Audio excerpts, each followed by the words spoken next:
Assalamualaikum, Ajati. Alhamdulillah akhirnya Ajati telpon juga.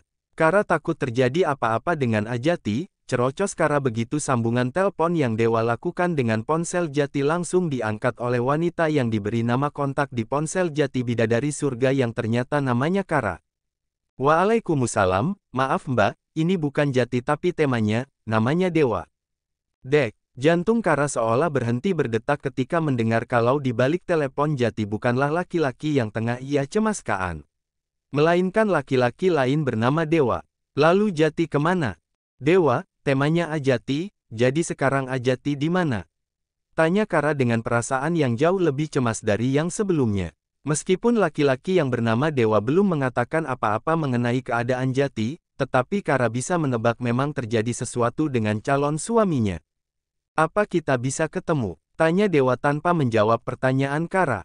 Perasaan Kara yang memang sedang tidak baik-baik saja ketika mendengar pertanyaan Dewa, justru Kara terisak samar. Air matanya seolah mengejeknya, membuat ia jadi wanita cengeng. Apa yang terjadi Deng Ajati? Tanya Kara sekali lagi. Ia hanya ingin tahu apa yang terjadi dengan Jati, apakah mimpi buruknya benar-benar terjadi. Apakah harapan papahnya Jati akan benar-benar terjadi ia tidak bisa menjadi istri dari anaknya karena Jati yang menyerah untuk berjuang. Kara bisa tolong share alamat kamu tinggal, aku akan jemput kamu, dan aku akan jelaskan apa yang terjadi dengan Jati, tetapi maaf aku tidak bisa jelaskan di telepon, jawab Dewa yang tahu kalau Kara tengah menangis.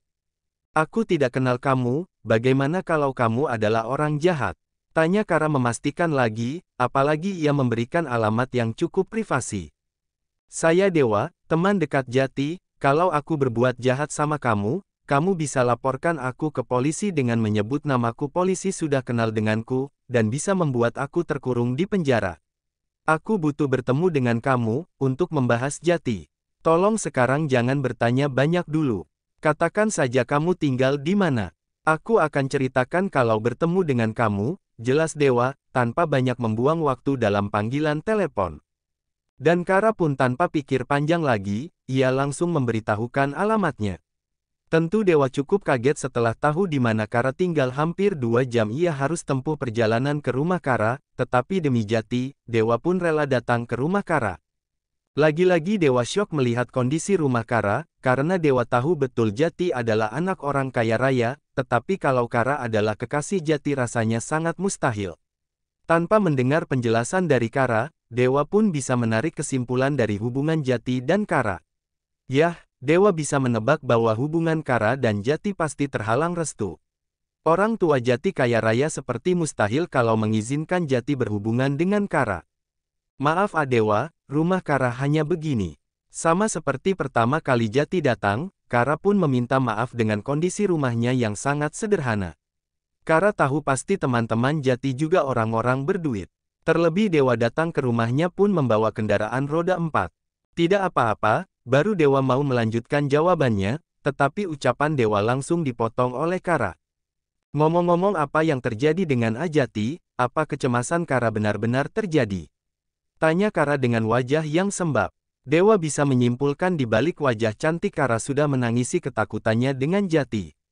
Dewa menyodorkan ponselnya, di mana di sana ada foto Jati yang tengah berbaring tidak sadarkan diri di ruang ICU dengan alat medis yang cukup banyak.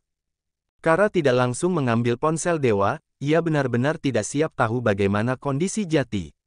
Kara masih ingat betul ucapan Jati yang seolah laki-laki itu berpamitan untuk selamanya dengan Kara kalau ia menyerah berjuang. Tes, air mata Kara jatuh seiring dengan tangan yang menyentuh ponsel Dewa. Air mata Kara semakin deras ketika melihat kondisi Jati. Pikiran Kara buntu, bahkan untuk sekedar bertanya kondisi Jati saat ini bagaimana, bibirnya kaku. Kondisi Jati koma, dan belum stabil. Dewa yang seolah tahu kalau Kara ingin tahu kondisi Jati, tetapi bibirnya kaku pun langsung memberitahukan kondisi Jati saat ini. Apa boleh saya bertemu dengan Ajati? Tanya Kara dengan bibir bergetar sempurna. Yah, tujuan aku datang ke rumah kamu adalah agar kamu menemani Jati. Mungkin saja dia bisa sadar karena dijenguk oleh kekasihnya. Dewa mengulas senyum setelah menatap wajah Kara yang masih memerah karena malu diledek Dewa. Dengan hati yang bercampur aduk, Kara terus mendengarkan penjelasan Dewa tentang kondisi sahabatnya. Tapi apa Ajati ada kemungkinan sembuh Dewa? Tanya Kara dengan perasaan yang campur aduk. Dalam hatinya ia benar-benar diselimuti dengan perasaan bersalah. Kara sangat yakin apa yang terjadi pada Jati itu ada ikut andil dari perbuatannya.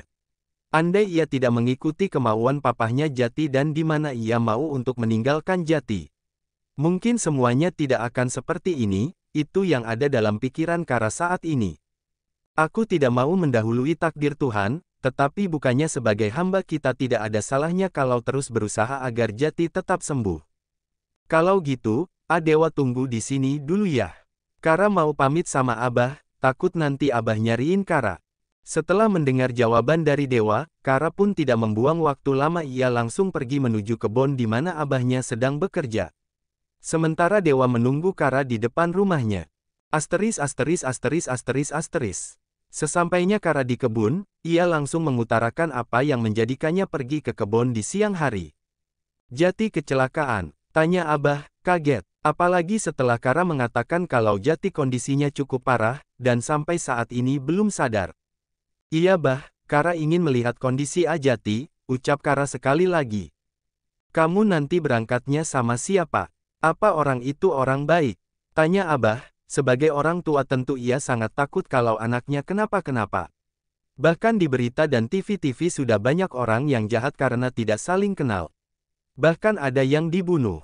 Sehingga sebagai orang tua Abah perlu memastikan kalau apa yang ia lakukan adalah demi kebaikan putrinya. Sama Dewa Bah, dia teman baik Ajati.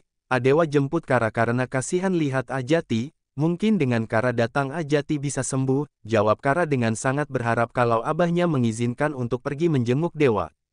Ya udah, tapi kamu tetap harus hati-hati, kamu tidak boleh terlalu percaya sama orang lain.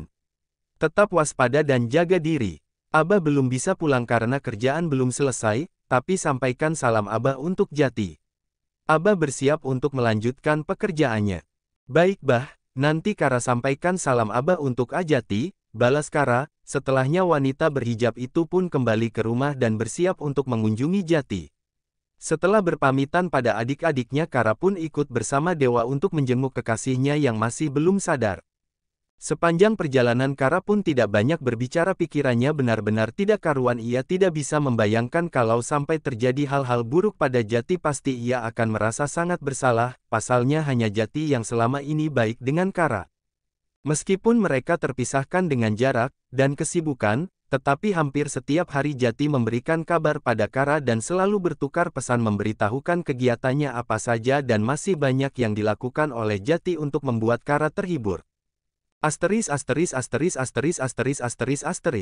Di rumah sakit, pasangan suami istri diam tanpa kata berdiri di depan jendela kaca, mereka saling mengunci mulut masing-masing, pandangan matanya terus memperhatikan kondisi Jati yang sangat lemah. Tangan Iren sesekali mengusap air matanya yang jatuh membasahi pipi. Hatinya hancur ketika melihat anak yang dilahirkannya tidak berdaya seperti ini. Dokter barusan mengatakan kalau Jati sudah sadar, tetapi karena kondisinya yang sangat lemah sehingga untuk beberapa waktu belum ada yang diperbolehkan untuk menjenguk ke dalam ruangannya. Kondisi Jati sangat lemah sehingga benar-benar dibutuhkan pantauan medis. Sepatah kata pun tidak keluar dari bibir Iren maupun Tommy. Jelas yang Iren lakukan adalah bentuk protes yang ia lakukan karena Tommy yang mengakibatkan Jati seperti ini. Sedangkan Tommy diam karena tidak ingin bertengkar dengan istrinya. Cukup di rumah saja bertengkar, tidak di tempat umum. Meskipun Tommy ingin sekali memulai obrolan dengan Iren. Tuan, Nyonya, salah satu dari kalian dipanggil Dr. Darius, ucap salah satu perawat yang datang menghampiri Iren dan Tommy. Antarkan saya ke ruangan Dr. Darius, Sus. Iren langsung mengambil alih, tidak mau kalau Tommy yang menemui Dr. Darius. Mari Nyonya, Iren mengekor di belakang wanita cantik yang berseragam perawat. Masuk. Terdengar suara Dr. Darius yang meminta Iren masuk. Dengan perasaan yang tidak karuan Iren pun masuk dan bersiap mendengarkan hasil dari pemeriksaan keseluruhan yang dijalani oleh Jati. Selamat pagi dok, saya Iren. Orang tua atas pasien bernama Jati yang kecelakaan semalam, sapa Iren dengan sopan. Selamat siang Nyonya Iren. Maksud saya memanggil Anda adalah ingin menjelaskan kondisi putra Anda dan segala resiko yang mungkin saja terjadi akibat kecelakaan hebat yang dialami oleh putra Anda. Baik dok, jelaskan saja. Saya siap terima apapun itu kemungkinan terburuknya, tetapi saya mohon tetap lakukan yang terbaik untuk anak saya, ucap Iren dengan mata berkaca-kaca. Selama ini ia memang kurang dekat dengan Jati, tetapi bukan berarti Iren membenci Jati. Iren sayang dengan putranya. Ia tahu sebagai anak muda Jati ingin belajar mencari jati dirinya. Sehingga Tommy dan dirinya selalu menilai negatif karena ternyata yang Jati inginkan tidak sejalan dengan apa yang harapkan oleh kedua orang tuanya. Sebagai orang tua tentu ingin anaknya sekolah dan membantu bisnis keluarganya, terlebih Jati adalah anak sulung. Namun, ternyata keinginannya tidak sejalan dengan apa yang Jati lakukan, ia malah malas sekolah dan selalu pergi dan pulang sesukanya. Sehingga baik Iren maupun Tommy marah dan kecewa dengan perbuatan Jati. Semua yang dilakukan Jati salah di mata Iren dan suaminya.